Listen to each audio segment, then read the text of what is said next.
ओम नमः सिद्धेभ्याः। ओम नमः सिद्धेभ्याः। ओम नमः सिद्धेभ्याः। मंगलमय मंगले करन गीतराग में ज्ञान नमो तार जाते भय अरहंतालिमान कर मंगल करे हो ग्रंथ करन के कार जाते मिले समाज सब पावे निज पदरार। इस भव के सब दुखन के कारण मिथ्या भाव इनकी सत्ता नाश कर प्रगटे मोक्ष मोक्ष मार्ग प्रकाशक चौथा अधिकार मोह की महिमा। देखो क्या कहते हैं 93 पेज पर है मोह की महिमा।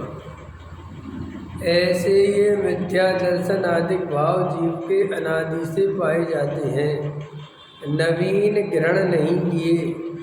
देखो इसकी महिमा, जो पर्याय धारण करता है वहाँ बिना ही सिखाए मोह के उदय से स्वयं ही ऐसा परिणमन होता है तथा मनुष्य आदि को सत्विचार होने के कारण मिलने पर भी सम्यक परिणमन नहीं होता और श्री गुरु के उपदेश का निमित्त बने वे बारंबार समझाएं परंतु यह कुछ विचार नहीं करता तथा स्वयं को भी प्रत्यक्ष भाषित हो वह भी नहीं मानता और अन्यथा ही मानता है। किस प्रकार सो कहते हैं। देखो क्या कहते टोडामल्ली साहब, मोह की महिमा चल रही है तो वो कह रहे हैं सबसे पहले तो कि जी मोह कब से पाया जाता है कि जब से जीव है।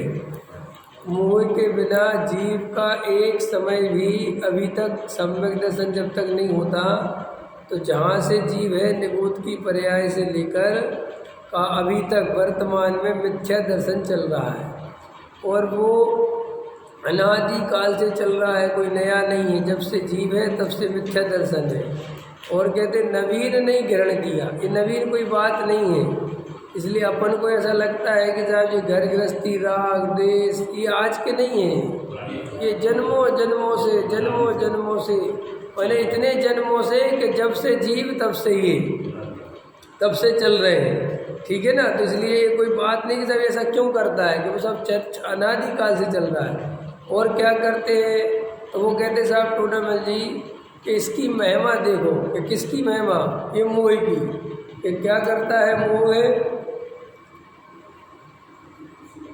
कि बिना ही सिखाए मोह के उदय से स्वयं में भी ऐसा परिणमन होता है।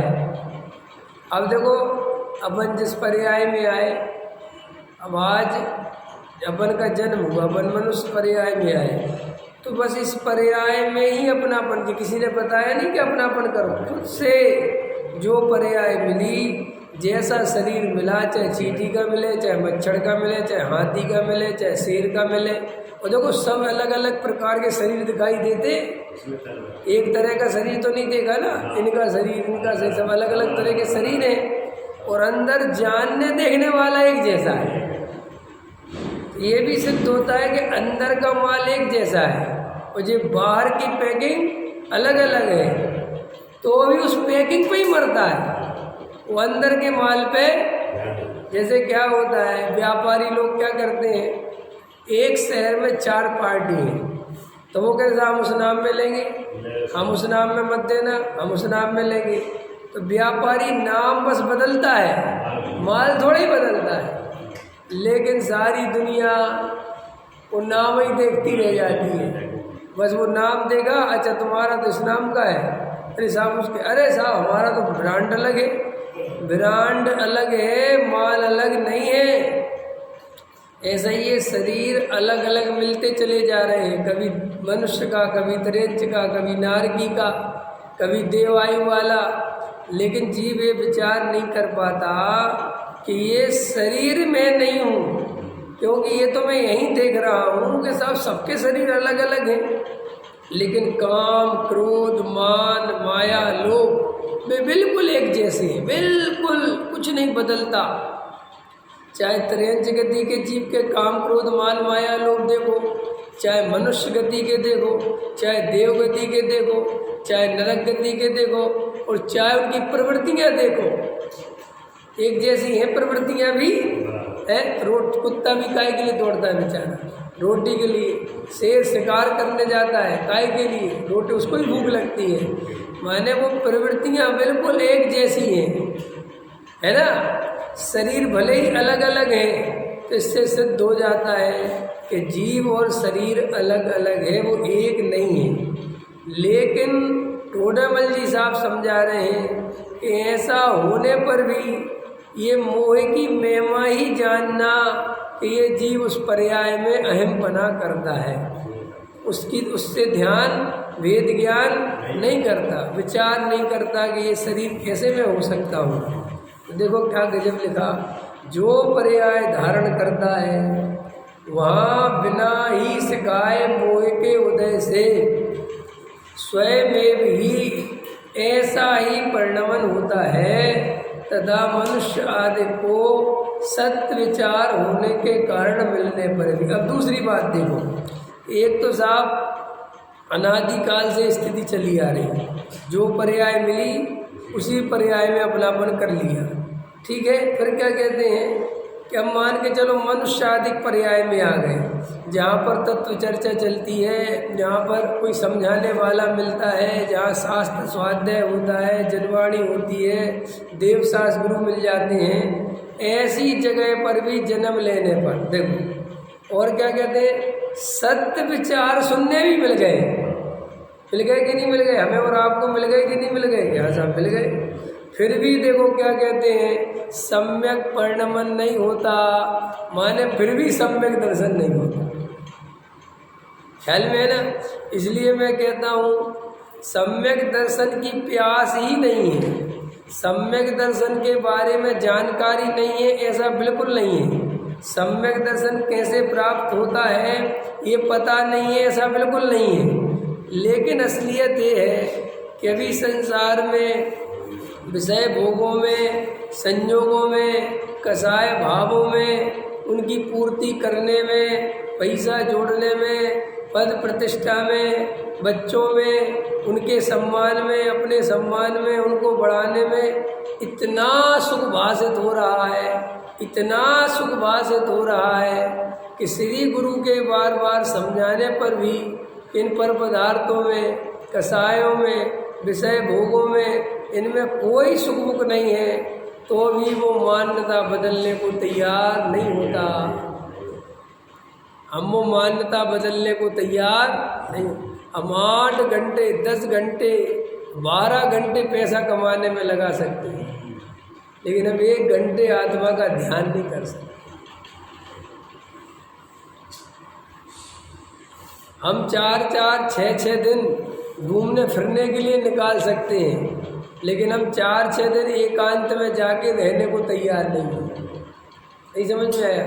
ये व्यापारी लोग होते हैं जो ये व्यापार करते हैं, टूर पे जाते हैं, 15 दिन दिल्ली रहते हैं, 15 दिन बाहर रहते हैं, और वहाँ पर इनकी साधना देखो तुम, ऐसे मत समझना कह रहे टूर में मज़ा आता है। व्यापारी को कोई मज़ा नहीं आता, एक दिन में 4-4 स्टेशन करता है। एक ट्रेन पकड़ी, इससे वहाँ की 4 फटाफट घूमा, जो मिला रास्ते में तो खा लिया, नहीं मिला तो कोई बात नहीं, उसी की दुकान पे चाय पी लेंगे, और फिर उसकी जी हजूरी, भैया हमारा माल जब हो गया, बैठे रहो, अभी बाद में बात करेंगे आपसे।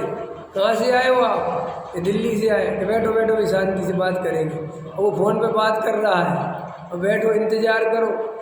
फिर जब हो गए, अच्छा चलो एक काम करो, अभी आप दूसरी दुकानों पे घूमाओ, फिर आना 1 घंटे बाद। तो कहीं दुकान पे जाना ही नहीं है, हम इसी के पास आना था।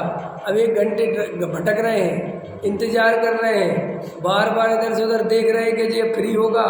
फिर फ्री जैसे तैसे हुआ, बताओ क्या क्या चीज़ है आपकी, दिखाई बहुत महंगी है, इससे सस्ता तो हमारे में आ रहा है। ऐसी सब दुनिया भर की तकलीफ, बिचड़पंती, सारा सिर फोड़ ले, ऐसा उस सबको राजी है करने को, लेकिन शांति से बैठ के एकांत में आत्मा का ध्यान करने को राजी नहीं।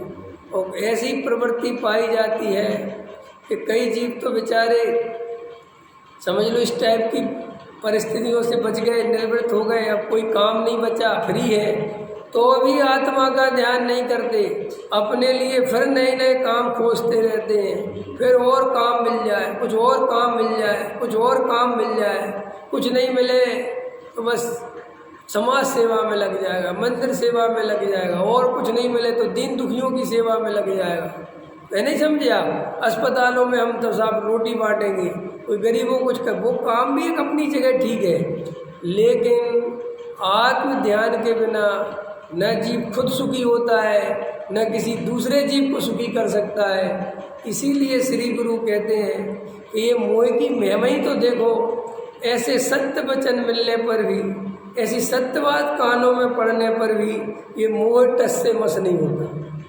ये मोह कहता है तू तो दौड़, तू तो दौड़, तू तो दौड़, कुछ मिलेगा, कुछ मिलेगा, है एक चीज़ मिलेगी, वाह भाई वाह, आ जाओ, वाह भाई वाह, आता रहता है, दौड़ता रहता है। जब देखो है माया मरी न मन मरा, मर मर गया शरीर, आता आशा तृष्णा ना मरी, कह गए दास कबीर। है क्या कहते हैं कबीरदास जी, मन नहीं मरा कभी, है मायाचारी नहीं मरी, और ये शरीर बार बार मर जाता है, पर्याय बार बार बदल जाती है, लेकिन अंदर का मोह नहीं बदलता। और आशा तृष्णा ना मरी, तो बार बार पर द्रव्यों में जिस पर्याय में जन्म लिया, सुख मिलेगा, सुख मिलेगा, सुख मिलेगा, सुख मिलेगा, और वह सुख तो मिलता नहीं। अरे मोह से किसको सुख मिला भाई, आकुलता के अलावा, दुख के अलावा क्या मिला? फिर भी टोडामल जी कहते यही तो महिमा है मोह की, यही तो गजब की बात है। अगर मोह इतनी आसानी से जाता होता, अरे भाई तो कब का नाश कर दिया होता। मोह किसी क्रिया कांड से नहीं जाता, मोह दान देने से नहीं जाता, मोह शास्त्र पढ़ने से नाश नहीं होता, तीर्थों की वंदना करने से नाश नहीं होता, रोटी छोड़ने से नाश नहीं होता, कपड़े उतारने से नाश नहीं होता। मोह का नाश करने के लिए एक आत्मानुभवी चाहिए, भेद ज्ञान चाहिए, और भेद ज्ञान वही पुरुष करता है, आत्मानुभूति वही पुरुष करता है जिसे संसार की असारता भाषित हो जाती है, जिसे समझ में आ जाता है कि यहाँ कितने ही उपाय कर लो, है कितने ही उपाय कर लो, कुछ भी कर लो, कुछ नहीं मिलना। और वो इतनी उम्र बीतने के बाद भी समझ में नहीं आती, तो ये कहते टोडामल जी मोह की महिमा है। और देखो क्या कहते टोडामल जी साहब, मनुष्य आदि को सत्य विचार होने के कारण मिलने पर भी, है सत्य का कारण मिल गया ना, फिर भी सम्यक परिणमन नहीं होता, और श्री गुरु के उपदेश का निमित्त बने। लो समझाने वाले मिल गए, मुनिराज मिल गए, उपदेश देने वाले मिल गए, बताने वाले ज्ञानी मिल गए, वे बारंबार समझाएं। कितने बार? सुबह समझते हैं, शाम को समझते हैं। वो कितने साल से समझ रहे सुबह शाम? हैं मेरे देखते देखते अरविंद जी तुम्हें 12-13 साल तो हो गए, और क्या पता उसके पहले समझने लगे हो तो पता नहीं। और भी बैठे हैं, 20 साल वाले भी बैठे हैं, 25 साल वाले भी बैठे हैं। मैं ये नहीं कह रहा हूँ कि वे सब मिथ्या दृष्टि हैं, अगर उन्हें सम्यक दर्शन नहीं है तो उन्हें विचार करना चाहिए, क्योंकि मैं तो किसी को सम्यक दर्शन की वो नहीं कह सकता कि तुम मिथ्या दृष्टि, हो सकता है कोई सम्यक दृष्टि भी हो, लेकिन अगर मिथ्या दर्शन है तो गहराई से विचार करो कि हम अभी तक इतना उपदेश सुनने के बाद भी क्या कर रहे हैं, क्या कर रहे हैं? इतने दिन हो गए सुनते सुनते, क्या कर रहे हैं? देखो आशा तृष्णा बिल्कुल मर ही नहीं रही, पैसे से सुख नहीं मिलेगा, ये बात ही समझ में नहीं आ रही, इतना सुनने के बाद नहीं समझ में आ रही है बात। बोलो अरे भाई पद प्रतिष्ठा में, मान सम्मान में सुख नहीं मिलेगा, ये बात समझ में नहीं आ रही, ख्याल में है ना?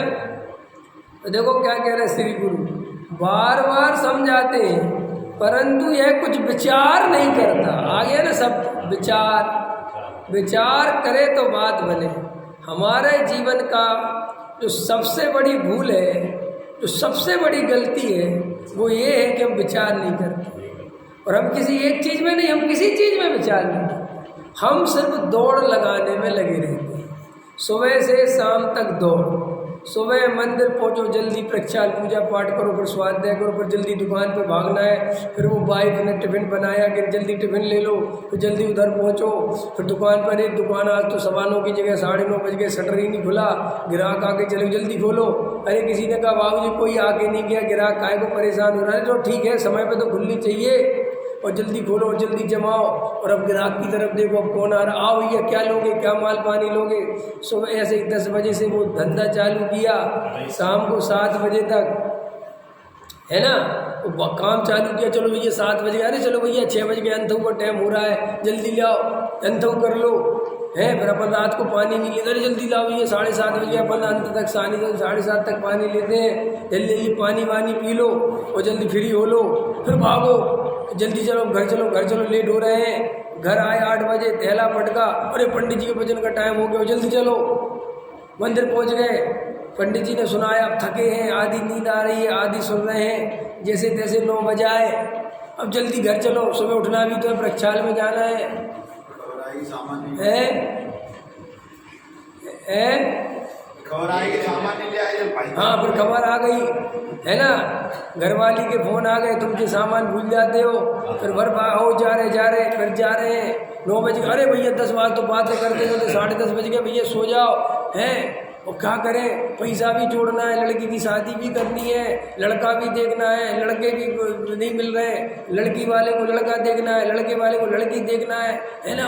गृहस्थी की चक्रम बिल्कुल बनी पड़ी हुई है, और 1 मिनट की फुर्सत नहीं है। क्या सुना, क्यों सुना, कौन करता है, कौन करता नहीं है, हो सही नहीं है। और सुनो, पड़ोसी वाले, मोहल्ले वाले, समाज वाले कहने लगे, अरे वो तो बहुत धार्मिक आदमी है, सुबह 6 बजे मंदिर चले आते भैया, 10 बजे तक मंदिर में रहते, 9 बजे तक फिर आते हैं, फिर दुकान जाते, शाम के फिर प्रवचन में जाते, फिर वो रिकॉर्ड बनना चालू हो गए, और वे तो 2 टाइम का स्वाध्याय करते ही करते हैं, और फिर धीरे धीरे स्वाध्याय करते करते कराने भी लग गए, और बड़े पंडित हो गए। नहीं समझ में आया, अब तो हमारे बिल्कुल भैया बस। और हमारे यहाँ पंडित जी रात को शाम को 6 बजे रसोई बंद हो जाती, हमारे यहाँ पर पानी भी नहीं पीता कोई, इन्हीं बातों में खुश होता रहता है और समाज को दिखाता रहता है, हमारे ऐसे नियम धर्म चलते हैं, हमारे ऐसे नियम और अंदर कुछ खबर। क्यों? क्योंकि विचार नहीं करते। हाँ, जिनको कुछ नहीं चाहिए, हाँ, सब पैदा कराती है चाहे, सब रात और दिन। इसलिए मैं कहता हूँ, दौड़ने से पहले ये तो सोचो कि दौड़ क्यों रहे हो। दौड़ने से पहले ये तो सोचो कि दौड़ क्यों रहे हो। अरे मंदिर बनवाने से पहले ये सोचो कि बनवा क्यों रहे हो। ख्याल में है ना, यही नहीं पता क्यों बनवा रहे कि क्या बात है, क्योंकि सब बनवा रहे। हमारे गांव में मंदिर बन गया, अब गांव वाले के फ़ोन आ रहे, आप आओ। हमने कहा मैं तो नहीं आऊँ। बोले साहब इतना बड़ा कार्यक्रम है, इतना बड़ा, इतनी लोग दुनिया भर के आ रहे हैं, और ये हो रहा है, वो हो रहा है। मैंने कहा कि ये बताओ तुम बना क्यों रहे मंदिर, क्यों बनाया, काय के लिए बने? बोले साहब वो बाहर का आदमी आया था, पैसा दे गया तो बना दिया। नहीं, जब वो बाहर के आदमी से पूछो तुमने ये बनवाया क्यों, मैंने पहले से तो बना हुआ था। शुक्र तो साहब जिन मंदिर बनाने बहुत पुण्य लगता है। अरे भैया जिन मंदिर बनाने में पुण्य क्यों लगता है पता है कुछ? वस्तु स्वरूप की खबर है? अरे कुछ खबर ही नहीं थी। वो अंदर से बेचारे रात और दिन दौड़ रहे हैं। पैसा ज़्यादा आ जाए तो इन कामों में लगाते हैं, नहीं आए तो पहले जोड़ते हैं। बस यही चलता है, जीवन खत्म हो जाता है। तो टोडामल जी साहब कह रहे हैं कि तुम विचार करना सीखो। मैंने कितने त्यागी वृत्तियों को देखा है, कितने लड़कों को देखा है, त्यागी वृत्तियों को देखा है। वे 2-4 नियम पालते हैं और इतने खुश रहते हैं और फिर जब देखो वही बातें करते, हम तो ये नहीं करते, हम तो ये नहीं करते। उनसे पूछो कि चलो तुम ये नहीं करते तो तुम वेद ज्ञान करते हो कि नहीं करते, आत्मानुभव का उपाय करते हो कि नहीं करते। कहते वो तो साहब ठीक है, वो तो होगा, समय आने पर होगा, वो भी चलता है थोड़ा थोड़ा, ऐसी बात नहीं है, लेकिन जीवन में नियम धर्म भी तो जरूरी है। अरे किस मूर्ख ने कहा नियम धर्म जरूरी है? नियम धर्म तो बने ही आत्मानुभव के लिए, और जो जीव स्वाध्याय काय के लिए बना बताओ। गुरुदेव कहते थे एक मुमुक्षु भाई को 4-4, 6-6 घंटे स्वाध्याय करना चाहिए। तो क्या कहना चाहते थे गुरुदेव? शास्त्रों को पढ़ना चाहिए है, 4-6 घंटे स्वाध्याय करना चाहिए, माने क्या करना चाहिए? अरे भाई तत्व विचार करना चाहिए। समय सार खोल लिया, मोक्ष मार्ग प्रकाशक खोल लिया, 2 लाइनें पढ़ी और आधा घंटा विचार किया, फिर 4 लाइनें पढ़ी, फिर 1 घंटा विचार किया। ऐसे वो 4-6 घंटे बोलते हैं, वो ऐसा नहीं कि वो पढ़ते जाओ, ग्रंथों को पूरा करते जाओ। तो देखो क्या कहते टोनामल जी साहब, परंतु यह कुछ विचार नहीं करता। और गजब का लिखा है, तथा स्वयं को भी प्रत्यक्ष भाषित हो वो भी नहीं। देखो अब मैं जो ये बातें कह रहा हूँ और ये सारे जमाने के आदमी इकट्ठे कर दूँ, कोई मेरी बात फैल मार सकता है? कोई कह सकता है आप गलत कह रहे हो? तो टोडरमल जी कह रहे साहब इसको भी लगता है कि सही कह रहे हैं, इसको भी ये बात समझ में आती कि यार कह तो सही रहे, बिल्कुल ऐसा ही हो रहा है। अभी अरविंद जी कह रहे थे ना बिल्कुल ऐसे ही हो रहा है, एकदम जम रही ना बात। तो वो टोडरमल जी साहब भी कह रहे उसको जमती भी है बात, फिर भी क्या कह रहे हैं, मानता नहीं है।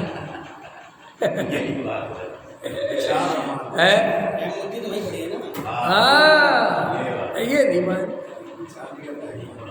देखो ये कहना भद्रसेन जी बहुत आसान है कि साहब स्त्री पुत्र मकान दुकान मेरे नहीं, बेटा मेरा नहीं। अरे वो बेटा महापुदड्डी हो, महापापी हो तो भी अपना दिखता है, मेरा खून है, उसको देख के गर्व महसूस होता है, मेरा है। क्या है तुम्हारा है?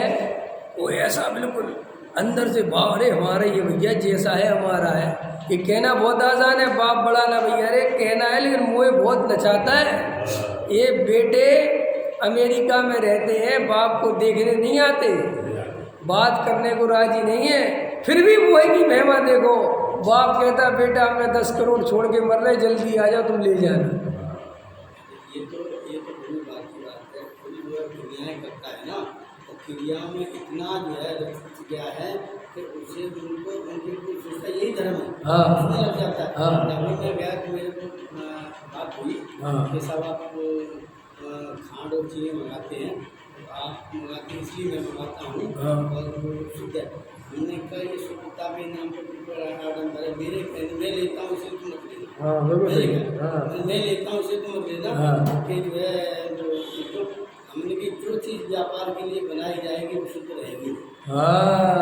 और मैंने कहा जो है तुम कहाँ शुद्धता कर लोगे, तब तुम माल बना रहे हो, कैसे बन जाएगी? हमने के खाना हो ही नहीं सकते, पैरों से खुलती है तब खाना बनती है। बिल्कुल ठीक। और देखो भाई वो तो सब देखो मुमुक्षुओं में शुद्ध भोजन का भी तो व्यापार हो ही गया ना, शुद्ध भोजन का व्यापार, उसके भी तो ठेकेदार बन गए ना, बन गए ना।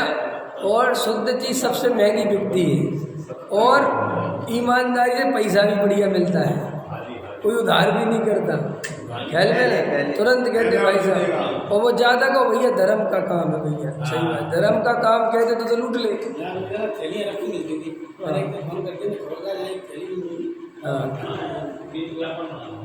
मेरा कहने मतलब ये है कि एक्चुअली प्रॉब्लम पता क्या है, देखो भैया जन्मों जन्मों से हम और आप जो 4 गतियों में रुल रहे हैं, उसका कारण क्या है? उसका कारण ये अशुद्ध वशुद्ध खाना नहीं, घबराना नहीं, उसका मात्र कारण ये कि हमने वेद ज्ञान नहीं किया, और आज भी वेद ज्ञान हम नहीं कर पा रहे। इससे पता चलता है कि वेद ज्ञान कितनी कठिन चीज़ है, और मुनि बनना सरल है, इससे पता चलता है क्रियाकांड हम आज भी आगे निकल जाते हैं। देखो क्लियर हो गई ना, शास्त्र की बात प्रमाणिक हो गई ना, कि तुम्हें भेद ज्ञान करना, 1 घंटे बैठ के आत्मचिंतन करना, मनन करना, ध्यान करना, भेद ज्ञान करना कठिन लगता है, लेकिन शाम का पानी छोड़ना सरल लगता है। मैंने उनसे देखा अनादिकाल से तमाम बार मुनि बने बिल्कुल करते रहे। हाँ हमें कुछ समय पैसा नहीं ले पाया। हाँ हमने जो जिस चीज़ की हमें जरूरत है वो करें ना। हाँ वो करो ना उसमें, और उस तरफ उसमें दर्शन के लिए। और मैं तो आपको प्रैक्टिकली बता रहा हूँ, घबरा नहीं, अब जो बता रहा हूँ बहुत खतरनाक बता रहा हूँ। वर्तमान में जैसे पंचम काल के जीवों का हीन पुण्य है, हमारा पुण्य इस जाति का है, हम ऐसे उदय लेके आए कि मेहनत करोगे तो मिलेगा। देखा होगा तुमने, यहाँ पे आजकल बदसें जी ये है कि तुमसे माला मुझे पहननी है तो पहले रात को फोन करना पड़ेगा कि यार कल एक माला पहना है। ये स्थिति है पंचम काल। यहाँ पे पुण्य बहुत हीन है, बहुत ज़्यादा है। मतलब मुझे ही कहना पड़ रहा है कि भैया मेरा प्रवचन सुन लेना, समय पे आ जाना। अब वो समय निकल गया कि श्रोता बेचारे इंतजार कर रहे हैं और तड़प रहे हैं कि कब तत्व मिलेगा, वो अब नहीं है। अब तो पंडित जी अपने परिचय खुद ही बांटते फिर रहे हैं कि हमारा इस चैनल पर प्रवचन मिलेगा, ये सुनना ये सुनना। तो ये पंचम काल का हीन पुण्य है, बिल्कुल बिल्कुल हीन। आपको यहाँ पर पद प्रतिष्ठा मांगनी पड़ेगी, कोई आपको देगा नहीं। तुम कहोगे कि पद प्रतिष्ठा दो तो वो कहेंगे 21 लाख रुपए लगेंगे, तब देंगे। इन्हें बहुत सज्जन आदमी, क्या सज्जन बज्जनता का कोई लेना देना नहीं, पैसा दो तो मिलेगा। देखा ना तुमने पंचम काल का स्थिति क्या है। देखो अब आजकल तो ऐसी सेटिंगें होने लगी कि बड़े बड़े विद्वानों से, बड़े बड़े सेठियों की कि साहब हम आपका सम्मान करना चाहते हैं। बोले अच्छी बात है करो। बोले क्या सोचा है आपने सम्मान करने में? साहब हमने सोचा है आपको साल उड़ा देंगे, सोल नारियल दे देंगे और एक शास्त्र दे देंगे, तो बस और क्या कर सकते हैं। बोले नहीं वो तो ठीक है, लेकिन और भी बढ़िया कर सकते हो। कि क्या बढ़िया कर सकते हो? कि तुम 11 लाख से हमारा सम्मान करो। कितने लाख से करो? साहब हमारे पास तो 11,000 नहीं है कि ना तुम्हें देने हैं और ना हमें लेने हैं। सिर्फ तुम तो बोलना कि हम 11 लाख से इनका सम्मान कर रहे हैं, और तुम्हारे बोलने के बाद हम बोलेंगे कि इनकी सम्मान राशि हम इन्हें वापस लौटा रहे हैं। ना हर्रा लगे ना फटकरी और रंग चूको हो जाए। और सारी समाज में ये भी हो जाएगा कि कुंद कुंद नगर वालों ने 11 लाख से सम्मान किया। ख्याल में है ना। और कुंद कुंद नगर का 11 रुपया नहीं लगा और पंडित जी का भी काम हो गया। अब ऐसे में दूसरी संस्था भी देखेगी कि इससे बढ़िया सम्मान कोई दूसरा नहीं, हमसे भी करवा लो। नहीं समझ में आया? होता है कि नहीं होता? जब वो हीरक जयंती का समय आया तो फोन करवा के मनवाओ भैया, तुम मनाओ। अब वो कह रहे साहब हमें नहीं मना, कह रहे व्यवस्था तो हम करेंगे, तुम तो मनाओ। देखा है ना ये सब। इस जगत में पंचम काल में बिल्कुल हीन पुण्य है जीवों को, ज़्यादा पुण्य नहीं है। अब मैं इसके एवज में कुछ दूसरी बात कहना चाहता हूँ।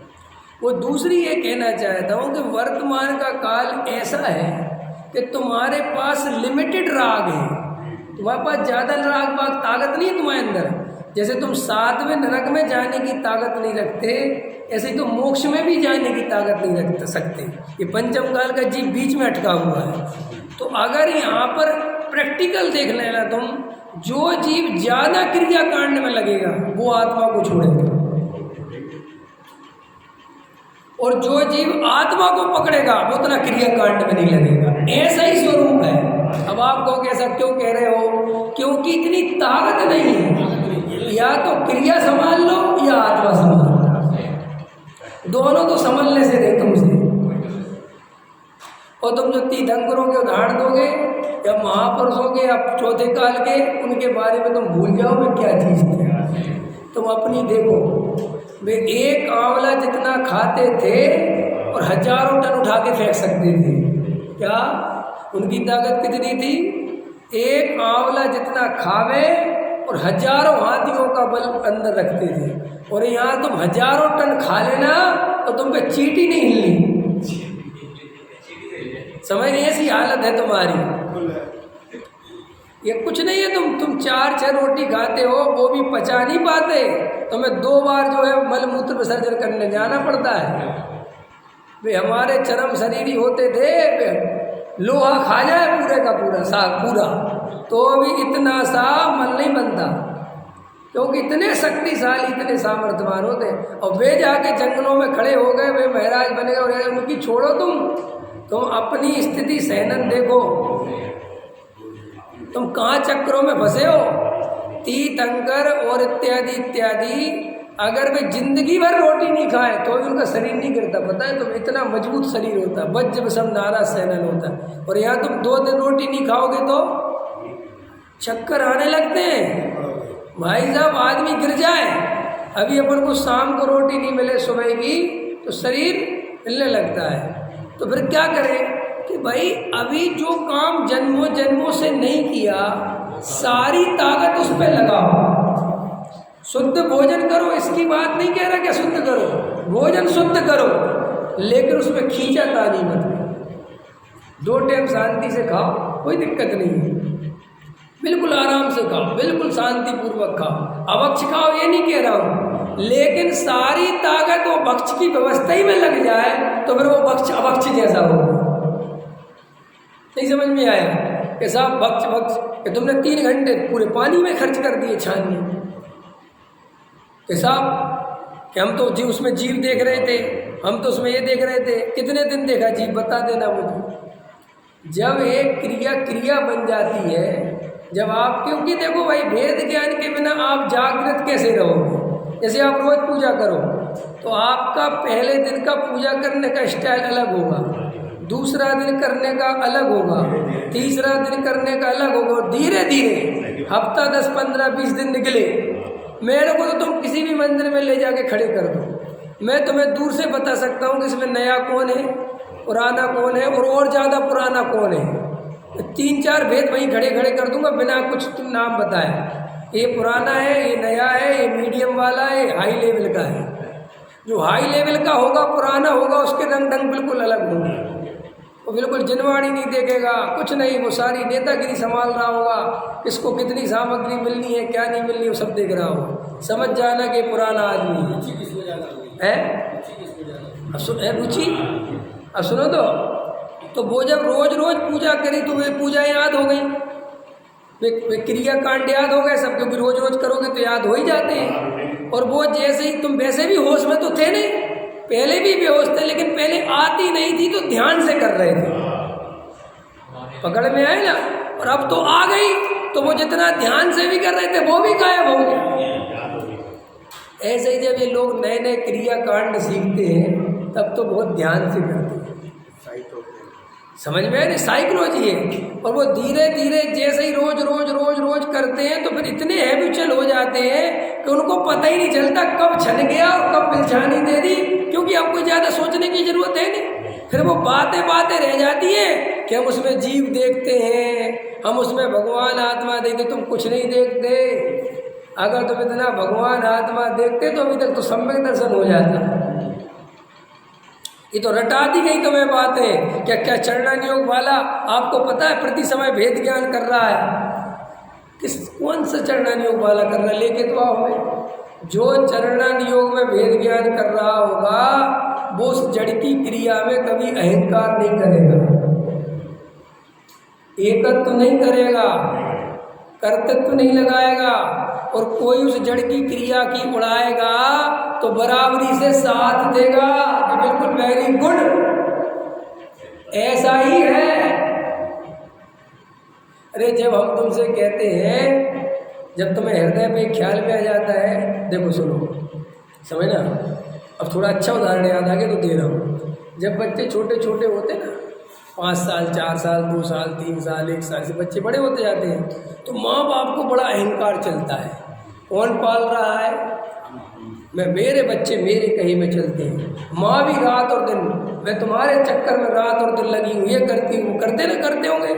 और जब वही बच्चे बड़े हो जाते हैं, 20 साल के हो जाते हैं, 25 साल के हो जाते हैं, जब उनकी शादी हो जाती है, और जब वो माँ बाप के कहीं में नहीं चलते हैं, और फिर ये कहते हैं जब पंडित जी, बाप बड़ा ना भैया, हाँ वो कहते बिल्कुल ठीक। उससे कहते अरे धन दौलत के दीवाने सुन लो, सब यही पड़ा रह जाएगा, बेटा काम ना आएगा। वो कहते बिल्कुल ठीक। अब ये सब ठीक ठीक क्यों हो रहा है, ये क्यों जम रही है बात? क्या दिख रहा है वास्तव में यार कुछ नहीं है, ख्याल में है ना, फालतू। तुम नहीं पाल सकते बच्चे, वो था स्वयं जगत परिणाम, मैं जग का क्या। बिल्कुल ठीक कह रहे पंडित जी, बिल्कुल ऐसा ही है, क्योंकि आज समझ में आ गया, कोई नहीं सुनता। देखो समझ है ना, वो जब बीती सिर पे तो बाद में समझ में आ गई कि आप पंडित जी बिल्कुल सही कहते थे, मैं पालने वाला नहीं। ये पालते हुए आदमी को समझ में नहीं आती कि मैं नहीं पालता। ये जब वो पल जाते हैं और जब अपनी नहीं सुनते तब समझ में आता है कि यार भ्रम ही था कि मैंने पाली। पंडित जी सही कहते हैं। उदाहरण समझ में आ गया। ऐसे ही जो क्रिया कांड पालता है, समझना मेरी बात, और उसके उसको ऐसे प्रवचनों में बैठ जाए या स्वाध्याय में चला जाए जहाँ ये कहे कि तू जड़ की क्रिया कर ही नहीं सकता, उसे बहुत तकलीफ होती है। और कहने वाला वो और हो जो खुद नहीं करता हो तो और ज़्यादा तकलीफ होती है। इसलिए तो मैं कहता हूँ उपदेश देने के अधिकारी महाराज हैं, ये पंडित उपदेश देने के अधिकारी नहीं है। क्योंकि जनता के अंदर ये भी चीज चलती है, कुछ तो खुद करते धरते नहीं है, और जो करते धरते हैं उनका मजाक बनाते हैं, समझ में है ना। लेकिन इन पंडितों की औकात नहीं है कि जो क्रिया कांड का मजाक बना सके। घबराना नहीं, ये तो मजाक आचार्यों के आधार पर बनाते हैं, क्योंकि आचार्यों ने भी उसे जड़ की क्रिया कहा है। अगर वे आचार्यों को हटा दो तो फिर कहने की हिम्मत है कि जड़ की क्रिया में धर्म नहीं है। अब समझ में आया ना मेरी बात। ये कुंद भगवान जो 28 मूल गुणों का पालन करते हैं, वे कहते हैं कि जड़ की क्रिया का कर्ता मैं नहीं हूँ, मैं तो उनके आधार पर कह रहा हूँ। अभी मेरे तो जीवन में कोई क्रिया ही नहीं, मैं कैसे कहूँ मैं करता हूँ कि नहीं। घबराना नहीं। तो श्री गुरु कहते हैं कि जिन लोगों के अंदर ये जड़ की क्रिया में धर्म नहीं है, जड़ की क्रिया करने वाला जीव नहीं है, तकलीफ हो जाती है, उससे समझ में आ जाता है कि अभी इसकी जड़ की क्रिया में एकत्व है। न ये खुद कहता कि बिल्कुल ठीक कहते हो, मैं उसका करने धरने वाला नहीं हूँ। पकड़ में आया। तो देखो भाई, बहुत गहराई से विचार करो कि कहीं हम शब्दों में उलझ के तो नहीं रह गए। हमने आपसे कहा, देखना प्रसन्न जी, हमने आपसे कहा आप एक आसन करा आज, कहले हाँ, अष्टमी हाँ एक आसन काय के लिए किया, तो आपने मुझे उत्तर दिया आपको नहीं पता, इससे राग कम होता है। अरे बहुत अच्छा। और देखो धर्म ध्यान में मन लगता है ना, पेट में ज़्यादा भोजन नहीं रहता तो आलस नहीं आता है, स्वाध्याय में मन लगता है, आत्म अच्छी बातें सीख ली ना तुमने। अब देखना प्रश्न है मेरा, तुम जो ये बोल रहे हो तुमने किया है कि नहीं, कि सिर्फ भरी छोड़ के ही रह गए। जो तुम जो हल्ला मचा रहे हो एक आसन का कि हमने इसलिए किया, तो वो किया है कि नहीं। अब ये जब प्रश्न पूछो तब ऊँट पहाड़ के नीचे आता है। तो हमारे साथ यही तो तिरावलम है कि हमने हर बात के उत्तर तो अच्छे अच्छे रट लिए, नहीं समझ में आया। रात्रि भोजन क्यों नहीं करना चाहिए, समझ ना मेरी बात। जमी करने क्यों नहीं खाना, क्यों नहीं खाना, पता है आपको कुछ। ये सब तामसिक भोजन माने जाते हैं। ये जीव हिंसा तो बहुत बात की चीज़ है, सेकंड चीज़ है, क्योंकि एक वास्तव में कोई किसी को मार ही नहीं सकता। तुम आलू के निकोदिया जीव क्या बचाओगे, वे तो हर समय में मर ही रहे, तुम क्या बचाओगे किसी, ख्याल में है ना। लेकिन ये सब तामसिक भोजन है। तामसिक भोजन माने ये अंदर जाते हैं तो तामसिकता कसायों को भड़काते हैं, ऐसा उनका निमित्त नैमित्तिक संबंध है। शरीर को बल प्रदान करते हैं। तो आदमी के अंदर ये देखो बॉडी बिल्डर देखे होंगे तुमने, ये जो जिम वगैरह जाते हैं उनकी कसाय अपने आप तीव्र होती है, लड़ने भिड़ने की। क्यों होती है, क्यों होती है। हमारा लड़का स्कूल जाता है, पतला दुबला रखा है बिल्कुल, बच्चे उसके साथ वाले बड़े बड़े हैं, तो आजकल एक ही दिमाग में सेट है कि पापा सब बड़े बड़े हैं, मुझे बहुत धमकाते हैं। और मैं डर जाता हूँ क्योंकि बड़े शरीर में होते अच्छे और मेरा कमज़ोर है, मैं कैसे लड़ूँ? नहीं समझ में आया? तो मैंने कहा कुछ नहीं, तो थोड़ा बड़ा हो जा फिर तेरे जिम में भेजते हैं।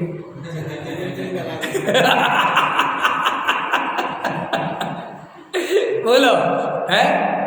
तो ये अब कोई कहे कि जिम जाने में क्या पाप है, मैं भी कह रहा हूँ कोई पाप नहीं है, लेकिन बात में आत्मज्ञान नहीं है, वेद ज्ञान नहीं है, तो तुम क्या है कि उस शरीर के पोषण में जब लगोगे तो तुम और ज़्यादा अहंकारी हो जाओगे, क्योंकि वो थोड़ा फूल फाल जाएगा, फिर वो तुम्हारी चाल बदल जाएगी। प्रॉब्लम इतनी सी है। अब जो राजा महाराजाओं के अच्छे बलशाली शरीर होते थे, वे कोई बनाते नहीं थे जिम में जाके, तो उनके प्रकृति से ही होते थे। हमने कहा ना पंचम काल का पुण्य कैसा है, यहाँ फ्री में कुछ नहीं मिलेगा। 2 घंटे जाके जिम में पसीना बहाओगे तो कुछ बनेगा, और वहाँ चौथे काल वालों की फिगर बिल्कुल मेंटेन होके आते थे। समझ गए ना? तीर्थंकरों का शरीर देखा तुमने? क्या गजब का, एकदम ऊपर से लेकर नीचे तक है, जे चौड़ी छाती और जे बलशाली, जिसके लिए अपन सोचते हैं ना, ऐसा उनका जन्म ही होता है। इसलिए अब तुम कहोगे साहब तीर्थंकर की तो ताकत है, तो भाई उनने ताकत आत्मा के दम से प्रकट करी, घबराना नहीं। उनने तो आत्मा को जाना, वेद ज्ञान किया, आत्मानुभव किया, तो ऐसा पुण्य बना, A1 क्वालिटी का शरीर मिला।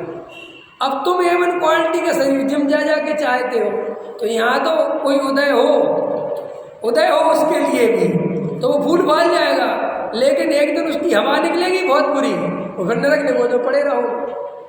तो इसलिए कहते भाई तुम समझो, संसार का स्वरूप समझो। तो ये तामसिक भोजन इसलिए नहीं करना कि साहब कोई पाप, इसलिए कि तुम्हें आत्मा का ध्यान करना है। घबराना मत। जिन्हें आत्मा का ध्यान ही नहीं करना, उनके लिए क्या तामसिक और क्या सात्विक, जब मुझे काम ही नहीं करना। हमने जो भी चंडाल योग की परिपाटी तैयार करी, समझना कह रहे हैं, मैं कहता हूँ जाके पूछो तीर्थंकरों से, श्री जिनेन्द्र भगवान से, या जो भी ज्ञानी, कि जो अपने यहाँ चंडाल योग की परिपाटी तैयार करी गई, इसका मूल आधार क्या है? भोजन एक बार लेना, उदाहरण के लिए क्या क्या आधार है? मुनिराज एक ही बार भोजन लें, दोबारा भोजन नहीं ले, ये आधार क्यों है? क्या कारण है? इन सब के पीछे जैन साहब वैज्ञानिक कारण है, कोई भी अवैज्ञानिक कारण नहीं है। कोई भी चीज कि मुनिराज को पत्थर नहीं तोड़ने हैं, मुनिराज को कोई शारीरिक मेहनत नहीं करनी है, मुनिराज को आत्मा का ध्यान करना है, और आत्मा के ध्यान के लिए आलस्य नहीं होना चाहिए, प्रमाद नहीं होना चाहिए, शरीर वजनदार नहीं होना चाहिए, मोटा नहीं होना चाहिए, क्योंकि उनको चलना भी है, व्यायाम भी करना है। तो कहते उतना ही भोजन करो जितनी तुम्हारी एनर्जी खर्च होती, बस ख्याल में। और कोई मुनिराज के हमें कुछ करना ही नहीं, तो भैया 10 बार खा लो, फिर काहे की मुनि। माने तुमने बाहर से जो बात कही, जैसे मान के चलो डॉक्टर साहब बहुत अच्छा कहते हैं कि तुम टोटल स्मारक में पढ़ने आ गए, वो कहते हैं पंडित बनना नहीं, तो भैया यहाँ आ क्यों गए? जब तुम्हें पंडित नहीं बनना, जब तुम्हें विद्वान नहीं बनना, तो तुम जयपुर टोडल स्मारक क्यों आ गए? कि साहब मैं तो ऐसे ही आ गया, तो भैया यहाँ ऐसे आने की कोई जरूरत नहीं है, पंडित नहीं बनोगे। ऐसे ही तुमने कपड़े उतारे, पीछे कमंडल लिया, तो काय के लिए लिया है? ये सबसे घोषणा करी ना कि मुझे आत्मा का कल्याण करना है, तो फिर आत्मा का कल्याण में क्या क्या सहायक है, वो सब चरणानी योग है। पकड़ में आया पॉइंट? और तुम कहते मुझे चाहिए ही नहीं आत्मा, तो फिर वो कहते फिर बात ही कहते, फिर तुमसे क्या लेना देना, क्या मतलब है बताओ? बस जी आपके पास इतनी डिग्रियां हैं, आपके पास जो भी डिग्री 10वीं की, 12वीं की, ग्रेजुएशन पढ़ी ना, अंक सूची डिग्री है ना, अब आपने कितने बार देखी बोल के? सही बात बताओ, कितने बार देखी? क्यों नहीं देखी? प्रश्न है मेरा, क्यों नहीं देखी? आपने इतनी मेहनत से इकट्ठी करी, क्यों नहीं देखी? सबने पढ़ाई लिखाई करी, क्यों नहीं देखी? कि साहब मैं व्यापार में लग गया, और जिस दिन मैंने व्यापार करने का निर्णय लिया, उस दिन समझ में आ गया कि अब जो 2 कौड़ी गिनकर मुझे क्या करना, नहीं समझ में आया। लेकिन जो नौकरी करनी है, जिसे नौकरी में जाना है, उसका देखो, आप देखो, आप में और मास्टर जी में अंतर मिलेगा। आप में और नौकरी वाले में अंतर मिले। क्यों मिलेगा? क्योंकि नौकरी वाला कागजों पे जिंदा है, वो डिग्रियों पे ही चल रहा है, तो वो हर चीज़ अपडेट रखता है। कब चेकिंग लग जाए, बड़े बड़े ऐसा भी होता है, कभी कभी चेकिंग निकल जाती है, तुम बैठे हो वहाँ क्या हो तो साहब इंजीनियर हो, जाओ तुम्हारी डिग्री लेके आओ, जबकि कितने साल हो गए उसको नौकरी करते, 25 साल। क्या पता तुम फ्रॉड हो के अंदर आए हो, तुमने किसी को 25 साल पहले रिश्वत दी हो। ऐसे कई केस पकड़े जाते हैं ना, तो वो कहता है कि साहब नहीं, मैं तो बिल्कुल खड़गपुर यूनिवर्सिटी से निकला हूँ, फिर लेके आओ, मोदी से मांग ली। अब मोदी की डिग्री पैदा करी उनने तुरंत भी यार, और जबकि मैं कह रहा था कोई जरूरत नहीं थी, एक ने बिल्कुल फर्जी वाला व्यर्थ में कह देते हैं, नहीं पढ़ा क्या कर लूँ। कहीं संविधान में लिखा है क्या बिना पढ़ा लिखा नहीं बन सकता? इतना पढ़ा है नहीं बताते जाओ। अब तुमने उसके जो प्रेस कॉन्फ्रेंस करके जो ईमानदारी के पर्चे बांटे, वो इससे सिद्ध हो गया कि बेईमानी है। अंतर समझ में आया? जिस आदमी के अंदर खोट होता है ना, वो ज़्यादा ईमानदारी की बातें करता है, ज़्यादा सफाई देता है। ख्याल में है ना? जो आदमी पढ़ा लिखा नहीं होता वो ज़्यादा जोर से बोलता पढ़ा लिखा हूँ। हाँ समझ गए, तुम पढ़े लिखे हो। 3 जगह हमने नौकरी करी, हमसे कहीं जो कागज मांगे ही नहीं गए। हाँ नौकरी करता। हाँ, क्योंकि वो डॉक्टर साहब को देख के ही समझ में आता है कि इस आदमी से कागज मांगने की जरूरत ही नहीं है। अंतर समझ में आया कि नहीं आया है? अरे हम आपको उदाहरण दे रहे, समय तो हो गया। डॉक्टर में जैसे डॉक्टर साहब के साथ हुआ, ऐसा मेरे स्मारक में एडमिशन के समय हुआ। मैं तो पढ़ने तो गया नहीं था, मैं तो घूमने गया था। जब मेरा 16 दिन में मूड बना कि यार स्मारक में तो यार बढ़िया बन पढ़ते एडमिशन देते, एक लड़के ने कहा कि तुम्हारे जैसों का एडमिशन नहीं होता, क्योंकि मुद्दत नहीं था थोड़ा, मुझे पढ़ना लिखना नहीं, मेरे पास कुर्ता पजामा भी नहीं था। तो 16वें दिन तो मैंने फार्म भरा, 18वें दिन वहाँ ले लेके फाइनल होना था। तो जब मैंने 16वें दिन भरा तो पीयूष जी थे, अरे बोले तुम कहाँ के हो यार? भैया मैंने कहा सागर का। बोले भैया सागर के लड़कों को तो हम पैसे नहीं लेते, बहुत उडंदी होते हैं। हमने कहा नहीं मैं कुछ नहीं। बोले तुम 12वीं पास कर रखी तुम तो बहुत लड़कों को धमकाओगे। मैंने कहा किसी को नहीं धमकाऊंगा, आप शांति से, कुछ नहीं। और अंदर से मुझे ये था कि मुझे नहीं आना है, क्योंकि मैं 12वीं कर चुका था और मुझे 11th से नहीं पढ़ना था, ये मेरे अंदर सेट था। लेकिन वो एक लड़के से शर्त लग गई थी, वो प्रतीक जबलपुर से, वो जो बड़े पंडित साहब हैं, कि वो तेरे जैसों का एडमिशन नहीं होता। तो मेरे को अंदर एक कसाय जगी कि बेटा मैं एडमिशन करके दिखाऊंगा और तुमसे पहले दिखाऊं, क्योंकि मेरे पास क्या था कि 10वीं की तो डिग्री पहले ही से थी। तो मैंने कहा मेरा नाम स्थाई में आएगा लिस्ट में, अस्थाई में नहीं आएगा। क्यों? कि तुम्हारा जून में रिजल्ट आएगा, तब जाके तुम अपनी दिखाओगे, तब तुम्हारा एडमिशन होगा। मेरा तो सब कुछ पहले ही है। तो एकदम भुड़क जग गई। तो जब वहाँ पर 18वां दिन स्टार्ट हुआ, 18 दिन शिविर के हुए, तो सुबह एक कार्यक्रम था जिसमें था क्या खोया क्या पाया। और मैं तो बोलता तो था पहले से। तो डॉक्टर साहब बैठे थे, अध्यक्ष थे, सब थे। मैंने हाथ उठाया, मैंने कहा मैं बोलना चाहता हूँ, तो मैं चला गया। और मुझे अंदर से वो जो डॉक्टर साहब के प्रवचन थे बहुत इम्प्रेस हुआ था, बहुत अंदर भाव बदले। तो मैंने कहा जो मैं 18 साल की उम्र में नहीं सीखा, वो मैंने 18 दिन में सीख लिया।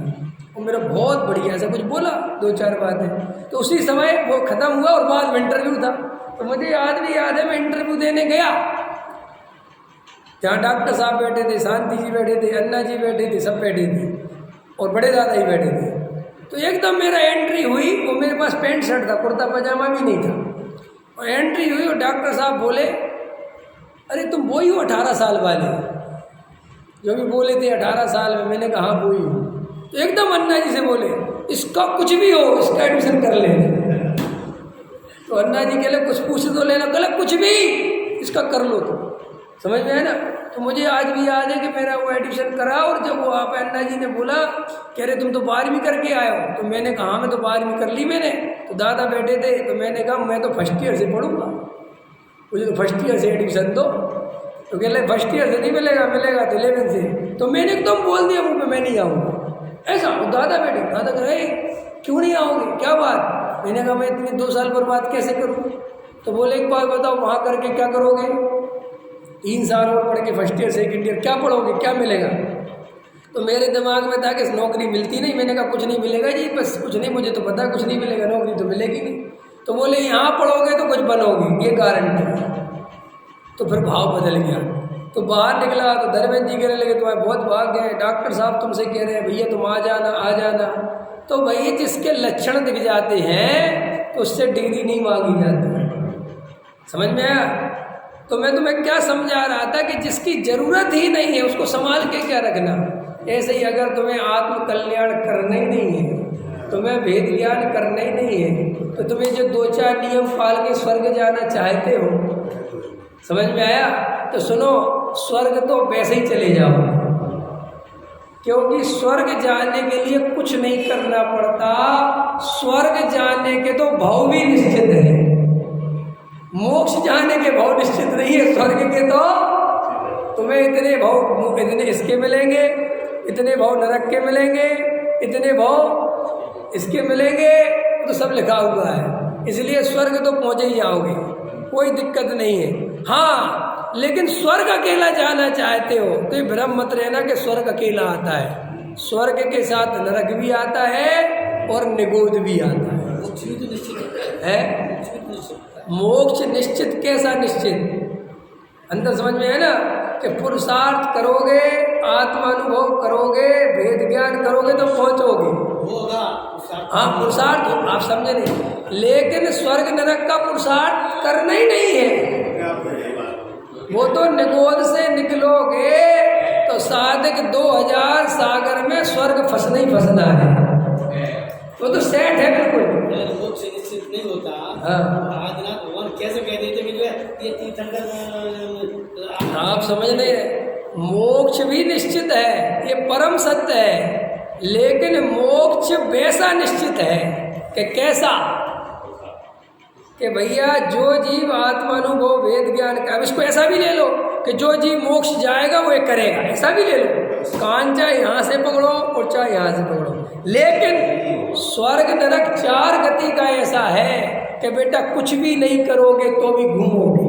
जैसे कई लोग कहते हैं हम धर्म नहीं करेंगे तो क्या हो, कि घूमोगे 4 गति। कि 4 गति में घूमने के लिए क्या करना, कि फिर कुछ मत सोचो, फिर तो अपने आप घूमते रहोगे। तो अरे सीधी सी बात है। एक आदमी से पूछा कहाँ जाना है, ट्रेन में बहुत देर हो गई, 4 स्टेशन निकल गई, 6 निकल गई, 8 निकल गई, 10 निकल गई। एक आदमी बैठे बैठे देख रहा कि ना तो ये स्टेशन दिखता है कि कौन सी आ गई, क्या सी जा रही, कोई दिखता नहीं। तो उसने पूछा भाई साहब आपको कहाँ जाना है? बोले जहाँ तक ट्रेन जा रही है। समझे? फिर कहाँ तक जा रही, कि वो भी नहीं पता, कि फिर बात ही खत्म हो गई। फिर क्या स्टेशन देखना, क्या देखना? अरे जिस आदमी को ट्रेन में भीख मांगना हो, उसको ट्रेन में घूमना हो, क्या सोचेगा कौन सा आ गया? उसका तो दिमाग में एक बस 2 रुपये दे दो।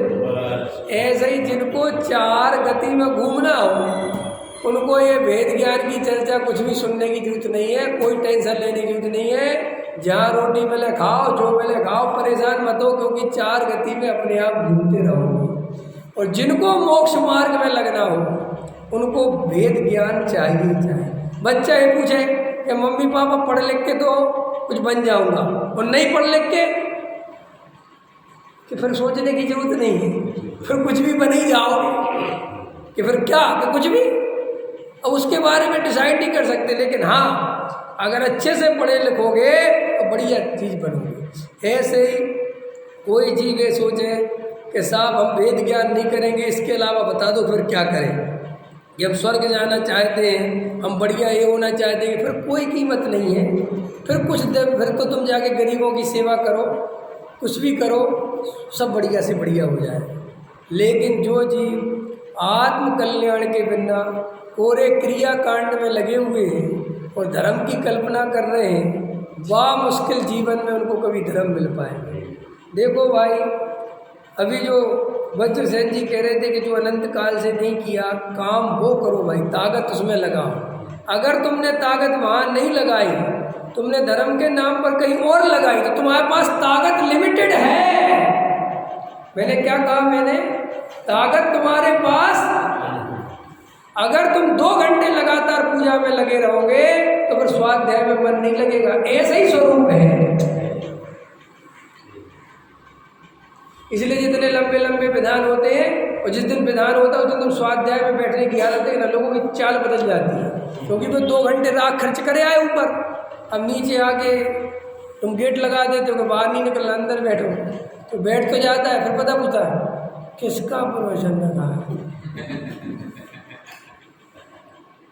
अरे वो विद्वान आ रहा है, वो कौन आ रहा है, अच्छा बैठो भैया चलो, काय पे चर्चा लेंगे, समय सार पढ़ाएंगे, अच्छा ठीक है। सो वहाँ जाके सोता है, फिर वो टाइम काटता है, और उस समय मूर्ख पंडित हो और वो टाइम खींचता हो तो वो मूर्ख है। जिस दिन ये विधि विधान हो 15 मिनट में ख़त्म कर दो, समझ जाया करो कि उन्हें सुनने की कैपेसिटी बची नहीं बेचारा, क्योंकि हर आदमी के अंदर कैपेसिटी लिमिटेड है। ये पंचम काल के जीव हैं, इनको तुम सम्मिश्र से कर का पहाड़ चढ़ा के फिर प्रवचन नहीं सुना सकते, या तो पहाड़ चढ़वा लो या प्रवचन सुनवा लो, समझ गए। अपने यहाँ के कई होशियार चंद है ना, यहाँ से ले जाएंगे वो सम्मिश्र से कर वाले में, और पंडित जी को भी साथ में ले जाएंगे, और कहेंगे चलो सुबह 4 बजे यात्रा में चलना है, और वो यात्रा में जाएंगे और बेचारे 5 बजे कक्षा रख देंगे, देख रहे। अरे भाई कोई हाथ पैर टूटे आए क्या तो तुम्हारी कक्षा सुनेंगे और क्या सुनेंगे, और आधे सोएंगे आधे नहीं आएंगे, सुर को पापी सिद्ध करेंगे, देख लो स्वाध्याय की रुचि नहीं है, हम यहाँ के सो रहे हैं। अरे तो भैया वो 27 किलोमीटर चढ़ के आया तो कुछ तो आराम करेगा कि नहीं करेगा। और फिर कई लोग उसमें बहुत ही ज़्यादा होशियार होते हैं, तीव्र कसाय के अंदर थक तो रहे लेकिन करता तो हम ही हैं, आखिर यात्रा तो हम ही लेके आए, तो भी आगे आगे होते हैं, लेकिन वे घर पे आके जितना आराम करते हैं तो उनकी कल्पना नहीं कर सकते। ख्याल में है ना, इसलिए गहराई से विचार करें। सहजा